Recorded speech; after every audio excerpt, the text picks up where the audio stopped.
My sister just reminded me of a story. Years ago, I was mentoring girls, and the group that I was working with ran out of money. I started taking donations to send them on a trip, and I went to Vance, and he asked me how much money did we need. And after a while, I said, well, it's going to be a few hundred. He paid the rest of the money needed for these girls to take their trip. That was the kind of person Vance was.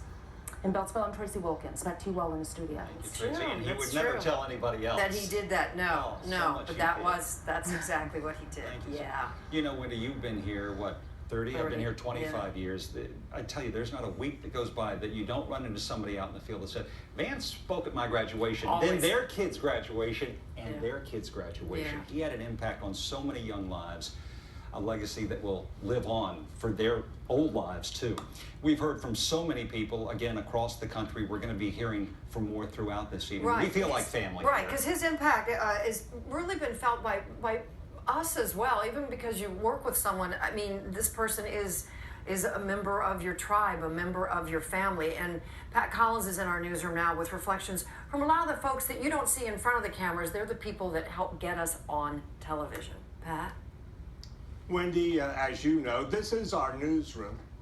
This is where we put the news shows together. I sort of think of it as Jim Vance's workshop. He loved a good story. He was a great storyteller. He was a good writer. And he was a wordsmith. No, he was better than that. He was a poet, and no one knew that better than members of his own TV family. On Vance, Doug Turner, NBC4 audio man, 20 years.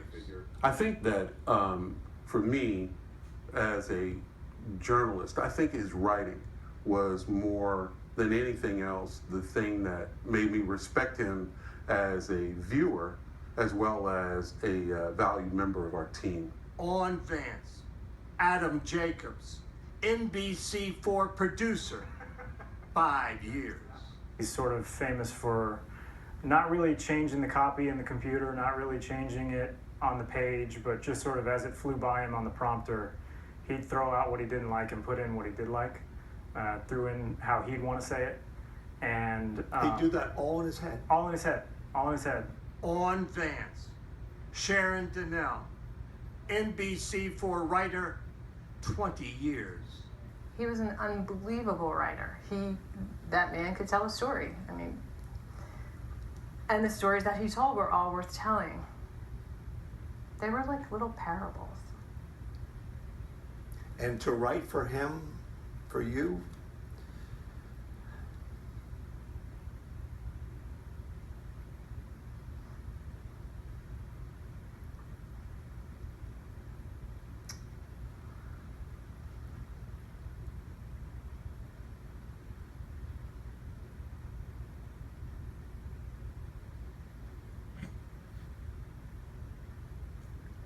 what a gift.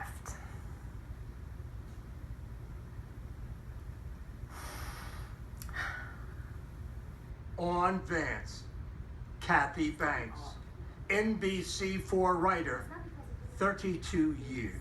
She said after he shared the news about his diagnosis with us, he was kind of standing off alone by his desk, and I went up to him and I gave him a great big hug. And even though I had felt this over the years, it was the first time that I actually said, I love you so much. And he just pulled me back, and you know what he said back to me? He said, I love you too. In his own special way, Vance changed the way people here worked. He changed the way people here lived. More behind the scenes stories coming up at 6. Jim, back to you. That is tough. Pat Collins, thank you for sharing that. You know, we work with them every day. We never see that side until Vance pulls it out of them. Amazing. And so many of you have been sharing your tributes or sending well wishes on social media. It's just been a landslide, and some of them are on your screen now. And we'll have even more running at the, oh gosh, I'm losing it, on the screen this afternoon. Yeah, we'd like to thank you for all your kind words, and we want you to know that we'll share many memorial plans for Vance as soon as his family has decided everything. We'll be right back. Please stay with us.